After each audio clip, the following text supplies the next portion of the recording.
여러분 안녕하십니까. 틈나는 주식 2PM 김영롱입니다. 안녕하세요. 박민영입니다. 참 여기저기서 흉흉한 참 무서운 소식들이 계속 들려오고 있습니다. 네. 특히 미국 장단기 금리차에 대해서 저희가 이야기를 많이 하는데 이 금리차 폭이 2007년 이후에 가장 크게 벌어졌다 뭐 이런 소식까지 들려오면서 네. 다시 한번 좀 공포감이 있는 것 같습니다.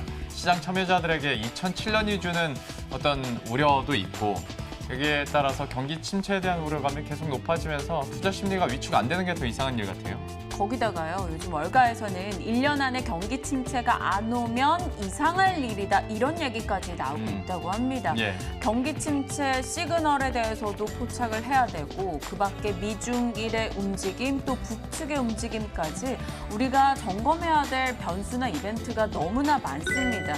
개인 투자자분들 바쁘실 텐데요. 저희 함께 시간 나누면서 그에 따른 전략 챙겨볼게요. 그리고 오늘 수요일입니다. 수요일 여러분과 함께 수급에 기반한 수급 상담 도와드리고 있죠. 문자나 채팅창을 통해서 수급에 근거해서 내 종목이 더 갈지 말지 여부가 궁금하다 하시는 분들 종목명 올려주시면 상담 도와드리도록 하겠습니다. 자, 탐나는 주식 2PM 지금 출발합니다.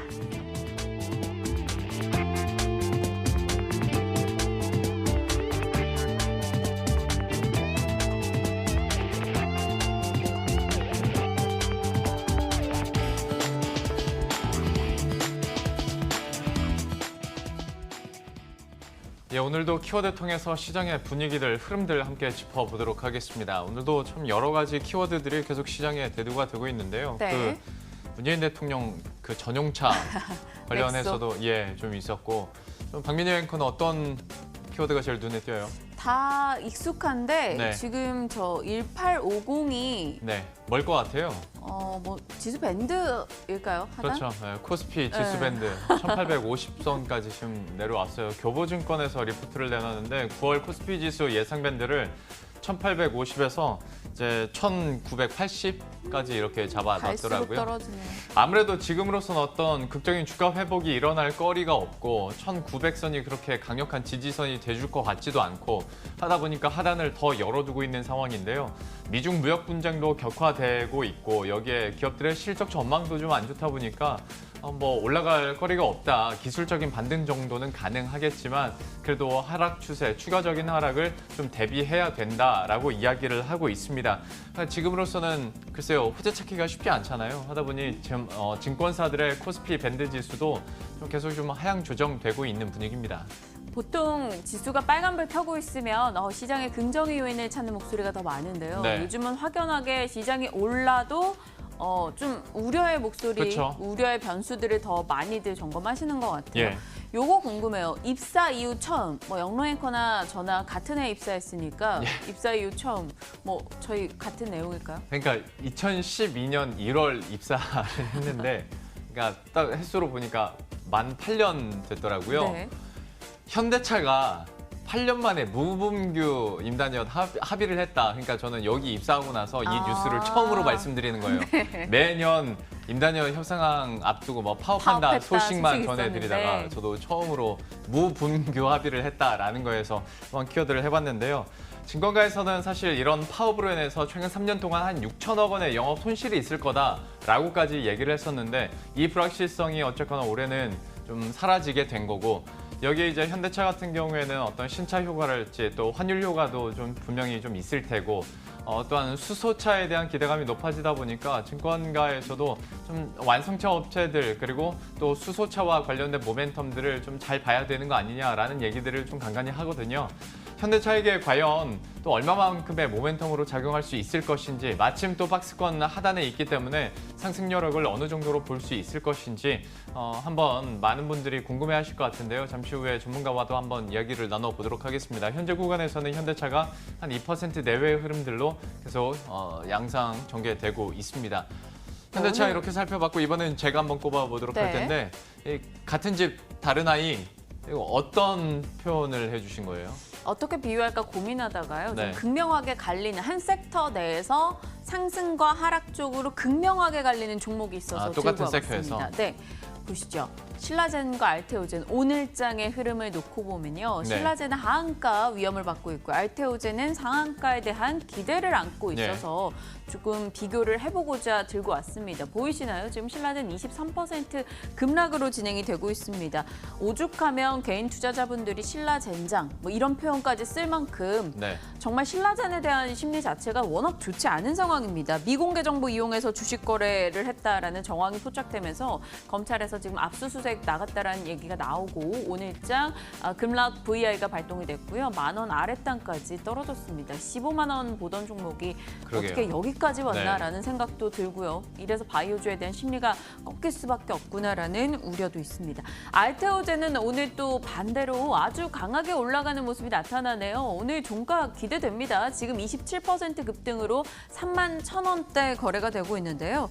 글로벌 10대 제약사와 HCC 제형 변환 기술 라이센스 옵션 계약. 이게 뭔지는 잘 모르겠는데 어찌됐건 이 옵션 계약을 체결을 했다가요. 예. 지금 이제 본계약 시기가 앞두고 있다라고 합니다. 그래서 계약금 100만 달러, 계약 기간 6개월 이내로 본계약해야 되기 때문에 또 돈이 들어오지 않을까라는 기대감이 높아지고 있습니다. 오늘 알테오젠 급등으로 진행이 되고 강하게 올라가서 제약바이오 내 극명한 이 두 종목을 골라와 본 거죠. 키워드 진짜 잘 지은 것 같아요. 같은 집에 젠자 돌림 아이들인데 네, 다른 어떻게 아이들. 서로 이렇게 다르네요. 첫 번째 키워드 살펴봤고 두 번째 저는 이걸 진짜 박민영 앵커에게 참 어울린다라는 생각이 제가요? 휴대폰으로 그렇게 막고를 치더니 키워드를 일타쌍피를 결국 한 번은 써 먹네요. 이거 무슨 내용입니까? 이렇게 사생활을 노출시켜도 되는 건지 모르겠지만 네, 일타쌍피. 일단 같은 이슈 속에서 두 종목이 함께 올라가지고 네. 들고 와봤습니다. 한솔재지와 테림포장입니다. 예. 테림포장이 이 매각으로 매물로 나와 있는 상황이었고 유력 후보가 이 한솔 쪽이었어요. 그런데 한솔 쪽이 우리가 열심히 재고를 해봤더니 그냥 안 하는 게 나을 것 같아라고 이야기를 꺼내자마자 한솔재지가 재무구조에 대한 위협이 없다라는 이슈로 결국 올라가는 거예요. 네. 이 매각을 포기하자마자. 그러고 나서 테림포장 측에서는 이 한솔은 포기했는데 다른 세 곳에서 인수 후보로 덤볐다라는 겁니다. 그래서 매각 흥행이 잘 될 수 있다라는 기대감에 같은 이슈 속에 이 두 종목이 올라서고 있습니다. 한솔재지 15,600원, 한 7% 정도 부근까지 상승폭 키운 상황. 테림포장은 3.6% 상승, 상승폭을 조금 줄이고 있습니다. 각 이슈 속에 움직이는 이들 종목 어떻게 봐야 되는지 전략이 필요할 것 같아서요. 이렇게 해서 오늘 키워드 통한 종목들도 살펴봤는데요. 여기에 대해서 투자 의견은 어떻게 가져가 볼 수 있을지 전문가와 함께 이야기 나눠보도록 하겠습니다. DB금융투자 압구정금융센터 이재우 DHP 연결돼 있습니다. 안녕하십니까? 네, 안녕하십니까. 저입니다. 네, 먼저 현대차에 대해서 한번 여쭤보도록 할게요. 무분규 네. 임단협 합의 소식이 나왔습니다. 분명히 호재거리긴 할 텐데 어쨌거나 뭐 완성차 업체는 차가 많이 팔려야 되는 거니까 앞으로의 실적 전망이나 그리고 또 오늘도 수소차 얘기 참 많이 나와서요. 이와 관련된 모멘텀은 어느 정도로 보십니까?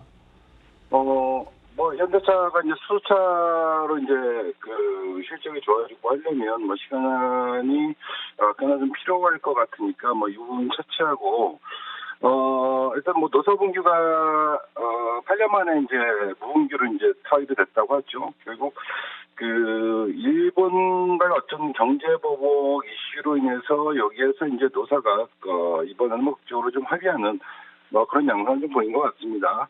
예, 어쨌든 일단 뭐 당연히 뭐 긍정적이죠. 그래서 이제 오늘만 상승이 나오고 있는 그런 부분이고 또한 이제 내수 쪽 같은 경우는 이런 그 노사의 화합 그다음에 원달러 환율이 약세를 보이고 있기 때문에 이것은 또한 이제 실적에 긍정적으로 볼 수 있는 부분들이겠죠. 그런데 현대차가 이제 내수용 회사 같은 경우는 뭐 당연히 계속 이제 그 좀 긍정적인 관점으로 바라봐야 되는데 이게 현대차가 제대로 올라가려면 글로벌 시장에서 이제 마케팅으로 확실하게 이제 확보했을 때 이제 탄력적인 상승이 나오고 뭐 그렇게 하거든요. 근데 지금은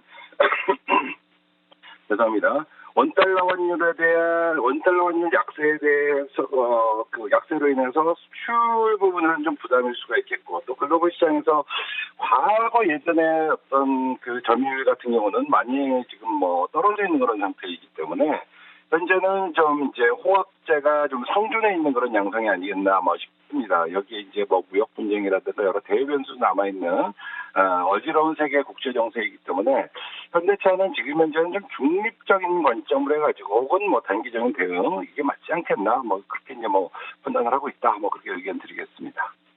여러 가지 긍정의 포인트도 많지만 일단 둘러싸고 있는 경기 자체에 대해서 우려가 있기 때문에 중립 의견으로 건네주셨습니다. 바이오 쪽에서 뭐 신라젠, 알테오젠 뭐 이렇게 비교를 해봤는데요. 이쪽 종목들에 대한 시각은 어떻게 두고 계시는지 궁금해요. 오늘 좀 희비들이 엇갈리는 종목 많더라고요. 네, 맞습니다. 오늘 만약에 이 신라젠이 금방이 나왔죠. 저 악재가 없다가, 저런 악재가 없다가 나왔으면은 바이오 전반적으로 오늘은 뭐 급락이 나와도 할 말이 없는, 뭐 그런 장이었을 거예요. 그런데 이제 그동안에 뭐 신라젠뿐만이 아니라 뭐 삼성바이오, 그 다음에 코롱생명과학 해서 악재가 엄청나게 나왔고 그러면서 주가 하락 또한 굉장히 이제, 어마무시하게 뭐 나왔던 뭐 그런 상황 아니겠습니까? 근데 사실 바이오주는 성장주입니다. 성장주라는 것은 성장이 보이면 주가가 상승하는 거죠. 예. 저거 이제 신라젠의 악재 같은 경우는 사실 이제 바이오주, 뭐 신라젠의 문제이기도 하고, 바이오주 전반의 심리를 꺾을 만한 뭐 그런 악재는 아니다. 이렇게 보는 게 맞겠습니다. 대신에 이제, 오늘 같은 경우는 뭐 인트론 바이오라든가, 그리고 말씀하셨던 알테오젠, 이런 것들은 이제 라이센싱 아웃에 대한 기대가 형성이 되면서 급등이 나오고 있죠. 근데 이제 오늘 처음 이들의 어떤 뭐 기대에 섞인 뭐 그런 흐름이 나온 것은 오늘만 나온 것은 아니고, 최근에 뭐 안국약품이라든가 여러 가지 종목들이 호재가 나오면서 급상승하는 그런 흐름들이 나옵니다. 지수 빠지면 좀 되밀린다 하더라도. 그래서 이제 바이오주는 이런 라이센싱 아웃에 나오는 기업들이 나온다는 것은 이건 성장이죠. 성장이라는 것은 바이오주의 주가 상승의 긍정적인 부분들이기 때문에 이것이 바이오주 전반의 심리를 좀 호전시키고 있다. 이렇게 보는 게 맞아요. 그러니까 신라젠의 악재보다는 알테오젠의 호재에 좀 더 주목할 필요가 있지 않겠나. 뭐 그렇게 보면서 그러고서 이제 다른 종목들 재료가 없는 종목들 본다 하더라도 굉장히 뭐 많이 빠져 가격 메리트가 있죠. 네, 이런 부분들에 대해서 좀 긍정적인 시각으로 서서히 한번 바이오주도 관심을 가질 필요가 있지 않겠나. 뭐 그렇게 말씀드립니다. 조금은 조심스럽지만 그래도 많이 빠진 제약바이오 종목, 라이센싱 아웃 기대를 갖고 있는 업체들에 대해서는 조금 점검해보면서 타이밍을 잡아보자라는 의견으로 정리하도록 하겠습니다. 다음은 한솔재지 테린 포장 이슈도 봐주실까요? 이쪽에서는 뭐 투자 관점을 둘 종목이 있을까요? 뭐 테린 포장은 또 뭐 인수 타업체 얘기가 나와가지고 뭐 그 부분은 솔직히 잘 모르겠고 어떻게 될지. 한솔재지를 본다라고 하면은 한솔재지가 이제 무리한 뭐 인수는 하지 않겠다 그래서 주주와의 약속을 지켰고, 그리고 테린 포장 인수를 하게 되면 나올 수 있는 어떤 재무구조 악화, 이런 부분들이 이제 악재가 제거가 됐다라면은, 그렇죠? 뭐 주가가 사실 그동안에 하락한 요인도 그 때문에 그 영향도 뭐 컸기 때문에 하락한 요인이 제거가 됐으면은 당연히 상승 쪽으로 보는 게 맞겠죠. 그래서 따라서 한솔재지 같은 경우 앞으로의 업황이라든가 전망 같은 경우는 조금 더 지켜보고 실적 추이를 체크를 해봐야겠습니다만은 그동안 주가를 짓눌렀던 악재가 해소됐다라는 측면에서 이 종목은 매수 관점으로 보는 게 맞지 않겠나. 뭐 그렇게 정리하는 것이 깔끔하지 않겠나 그래 보고 있습니다. 예, 이번 이슈에 대해서 종목들 전략까지 이렇게 들어봤습니다. DB금융투자 압구정금융센터 이재우 DHP와 함께했습니다. 고맙습니다. 네, 감사합니다.